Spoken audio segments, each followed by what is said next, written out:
Vamos às cartas. Cartas, nós recebemos cartas. Recebemos muitas e muitas cartas. E aqui está uma da Janet, que escreve sobre um dos meus assuntos favoritos, que é a disputa pelo Senado de Michigan entre o Dr. El Saad e Mike Rogers. Veja o que Janet diz. Oi, Mark. Eu queria comentar sobre algumas coisas que você disse sobre El Sayad. Primeiro, ele fez um grande alarde sobre Haley Stevens aceitar dinheiro da IPEC. Ele não fez seu discurso sem mencionar isso pelo menos umas 10 vezes. Você está certo ao dizer que ele é inteligente demais para se filiar oficialmente à DSA, mas na prática ele concorda com a plataforma deles. Caso contrário, ele não faria campanha com o desagradável Hassan Piker. Como ex-democrata, agora independente, e judeu, vou votar em Mike Rogers, o primeiro republicano em quem voto em décadas. É o quanto eu temo, El Sayad. Você é definido pelas companhias que mantém. Assinado, Janet. Vamos para o...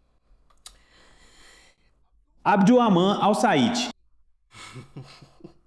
Já que a CNN não gosta que a gente diga o nome completo dele. Vai enfrentar uma batalha difícil. Como você ouviu ali, os democratas, na verdade, vão votar no candidato republicano nessa disputa. E eu acho que em outras disputas também. Certo? E eu vou falar mais sobre isso em um vídeo amanhã. Então fique de olho nisso. Nós vamos falar um pouco mais sobre Abdulrahman Al-Said em um vídeo amanhã. Mas por hoje eu separei alguns clipes para você. Então vamos lá, certo? Deixe seu like, se inscreva se você é novo e vamos nessa! Então ele realmente não precisa, o árabe se identifica com quem está concorrendo ao Senado. Então ele realmente não precisa nos priorizar porque já tem pessoas suficientes do lado dele. Então eu sinto que algumas das coisas que eles fazem é só pra nos calar. Tipo, pronto, tá aí. Aí está. Eu sinto que nós nunca fomos realmente uma prioridade para o Partido Democrata, nem na política em geral como população negra. O Partido Democrata realmente prioriza as necessidades da sua comunidade e dos seus eleitores, mas tem dificuldade na comunicação com o público negro e seus eleitores. É só o jeito como eles não abordam nossas questões que realmente dizem respeito às pessoas negras, especialmente às pessoas negras da classe trabalhadora. Eu já trabalhei com eleitores brancos com ensino superior em algumas situações. E alguns deles não entendem a missão. Não, eu não acho. Eu não acho que o Partido Democrata priorize o voto negro, porque sempre é uma jogada para conseguir o voto negro. Fazem todas essas promessas, mas, uma vez que o voto é conquistado e coisas assim, tudo volta ao normal. Eu diria que a comunidade negra se sente um pouco afastada. Eu acho que, para o jovem eleitor branco, eles precisam entender as pessoas com quem estão trabalhando e para quem estão trabalhando. Então, eu acho que isso vai ser algo que precisa de atenção. Sim, não só as pessoas negras. Eu acho que eles consideram o voto de todo mundo como garantido. Eu só acho que eles sabem que as pessoas negras realmente votam e tentam influenciá-las. Então, qualquer coisa para conseguir o voto delas. Mas nós realmente precisamos de uma representação política que ajude no nosso dia a dia. Então, a maioria das pessoas que são negras. E eu não vou dizer apenas negras, porque acho que quando você diz negras, já restringiu demais. Vamos evitar isso. Vamos dizer pessoas não brancas, que são marginalizadas e tudo mais. Elas fazem parte do Partido Democrata, como vemos hoje? Acho que ainda não temos uma resposta definitiva. Eu não acredito que seja uma questão de priorizar ou não os eleitores negros. É se os eleitores negros se priorizam e se eles querem sair e buscar as informações de que precisam para ver em qual partido eles vão querer votar. Sim, eu só acho El Said ser. Se ele se importa com seus eleitores negros, então ele vai ouvir as pessoas negras. Nas nossas últimas eleições, eles descobriram que, se você não for cortejado e não for ouvido ou algo assim, nós não necessariamente saímos para votar em você. Uma das garotas lá disse que os eleitores negros não estão engajados nessas eleições agora. E lá no fundo, pensei, talvez isso seja uma coisa boa. Porque tem muitos de nós que simplesmente vão lá e votam no Partido Democrata sem nem pensar direito. Só votam democrata, democrata, democrata. Então talvez isso seja uma coisa boa. Ok. Por favor, continuem desinteressados. Ok, não precisamos de mais democratas comandando as coisas de jeito nenhum. Certo, temos muita coisa para consertar. E os democratas só atrapalhariam isso. Mas continue.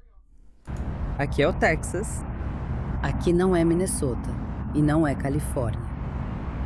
E está na hora de Austin virar republicana. Estou falando do ponto de vista de alguém que costumava ser democrata e se tornou republicana na última eleição. Mas eu também nasci e cresci aqui em Austin, Texas. Então eu tenho interesse direto nisso. E eu não vou só dizer que Austin precisa virar republicana. Vou mostrar por que isso é tão desesperadamente necessário. Venha comigo.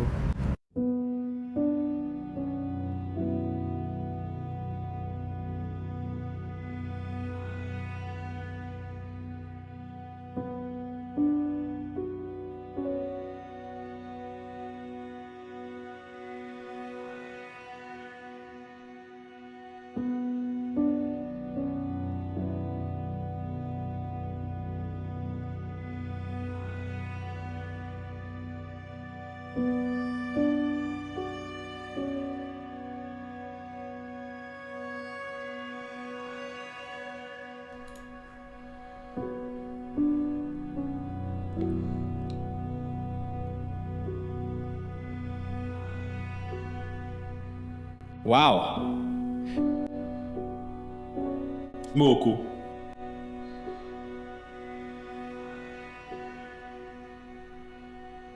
Eu me recuso a ficar parada e ver Austin se transformar em Los Angeles. Se você olhar para esse vídeo, é quase como se algo sinistro tivesse acontecido. Quero dizer, olhe para as calçadas, olhe para os grafites. Sabe, isso não é algo por onde ninguém gostaria de passar caminhando ou mesmo dirigindo. Mas veja o que aconteceu com uma grande cidade dos Estados Unidos. E sabe de uma coisa? Isso me lembra, parece exatamente com a Califórnia. Quero dizer, a Califórnia está pior. Digo, isso aqui já está bem ruim. Só pessoas deitadas, sem fazer nada o dia todo, provavelmente apenas recebendo benefícios. Mas o que está acontecendo aqui? Se olharmos os comentários, parece que o Texas não considera mais Austin parte do Texas. É triste, mas é verdade. Eu concordo. E mudei pra cá vindo da Califórnia. E Austin me lembra os motivos pelos quais saímos da Califórnia. Vamos votar nos republicanos. As pessoas querem votar nos republicanos. Vamos votar nos republicanos. Nunca vou entender por que as pessoas continuam gritando para fazer o Texas virar democrata. Porque se você transformar o Texas em azul, é isso que você vai ter. Você vai ter esse tipo de inferno parecido com a Califórnia. É como zumbis andando por aí, jogando lixo e pichando. E quero dizer, ninguém iria querer andar por essa calçada. Sério, é meio nojento mesmo. Então, o que exatamente aconteceu aqui? Se olharmos para a demografia, parece que brancos não hispânicos são cerca de 47%.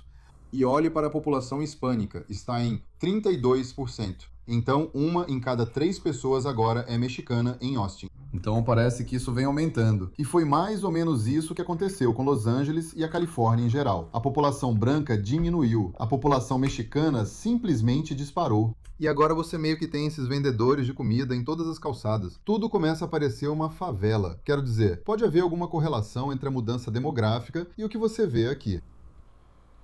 Quer dizer... A verdade é a verdade. E a verdade não se importa com sentimentos, né?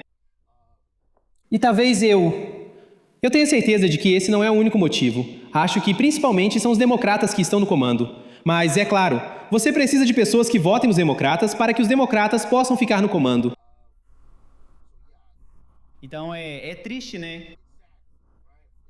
É realmente triste ver esses lugares e cidades lindos, esses estados, simplesmente virarem um completo caos. E é insano de ver, cara. Realmente é.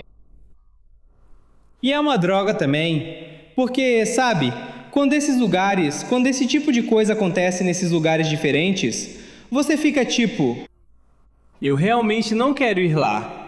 Sabe? Eu queria ir lá antes, mas agora eu realmente não quero mais ir lá. Sabe, eu não quero encontrar, sabe, esses acampamentos de pessoas em situação de rua, onde pode ter alguém chapado em drogas e aí acontece um incidente maluco, sabe? Algo inesperado. Tipo, não, mano. Alguns desses lugares são absolutamente lindos, né? E estão sendo destruídos. Tipo a Califórnia. Beleza. É uma loucura ver isso, cara. É mesmo uma loucura ver isso. E como você disse, por que alguém iria querer fazer algo?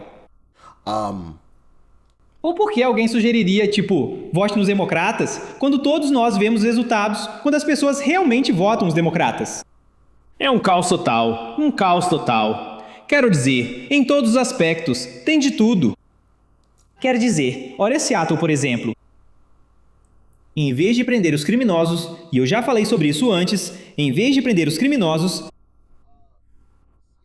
o prefeito de Seattle sugeriu colocar barreiras para que os criminosos não passassem dirigindo pelas ruas dos bairros e atirando uns nos outros. Eles só vão ficar nas vias principais, dirigindo e atirando uns nos outros. Por que não simplesmente prendê-los? Sabe, assim você não precisa colocar esses vasos gigantes bobos no meio da rua para os moradores se sentirem seguros. Sabe, é só bobeira, mano. Tipo, a resposta de bom senso nunca é a resposta para os democratas. Sabe? É louco de ver, cara. É realmente louco de assistir. E você me disse logo antes de entrarmos no ar, e eu meio que mencionei isso na sua introdução, que havia um democrata na Assembleia Estadual que não estava concorrendo ao Congresso, que na verdade mudou de partido por causa de como os incêndios foram tratados lá em Lahaina. Sim, a deputada estadual Ellie Cochran, ex-democrata, agora é a mais nova integrante da bancada republicana da Câmara. Ela representa o Distrito 14, no oeste de Maui, que inclui Lahaina e toda a região oeste de Maui. E você sabe, ela vai contar a história, mas, sabe, ela ficou muito decepcionada com a forma como trataram os esforços de resposta, como trataram ela na região e a liderança local em Lahaina. E por isso ela mudou de partido. Ela está totalmente comprometida em apoiar a agenda do presidente agora e garantir que nós restauramos um sistema bipartidário equilibrado no Havaí. Bom para ela. E você me disse logo antes de entrarmos no ar, e eu meio que insinuei isso. Você adora ouvir isso, né? Você realmente adora ouvir isso. Cada vez mais pessoas estão deixando o Partido Democrata e se juntando ao lado bom. Se juntando ao melhor lado, ao lado republicano. Esse novo Partido Republicano, onde temos, você sabe, muitos ex-democratas. Você sabe, o Partido Democrata fala sobre ter um guarda-chuva amplo. Na verdade, somos nós. Nós é que temos um guarda-chuva amplo. Quero dizer, literalmente, o tio Trump em pessoa é um ex-democrata. Então sim, na verdade, nós somos o grande partido, ou o partido de frente ampla, onde trouxemos muitas pessoas. Agora, a gente não aceita besteira, ok? Se você quiser fazer essa história de votar nos democratas, pode acabar sendo chutado. Mas se você quiser votar nos republicanos e colocar a América em primeiro lugar, você será sempre bem-vindo deste lado. E é sempre algo bonito encontrar clipes e vídeos de pessoas, sabe, deixando o Partido Democrata. Eu tenho mais alguns clipes, mas acho que vou guardá-los para outro vídeo. Talvez eu mostre esses para vocês amanhã. Talvez. Mas enfim, deixem seus comentários. Me digam o que vocês pensam e suas opiniões. Como sempre, fiquem seguros aí fora. Paz e amor. Estou indo nessa.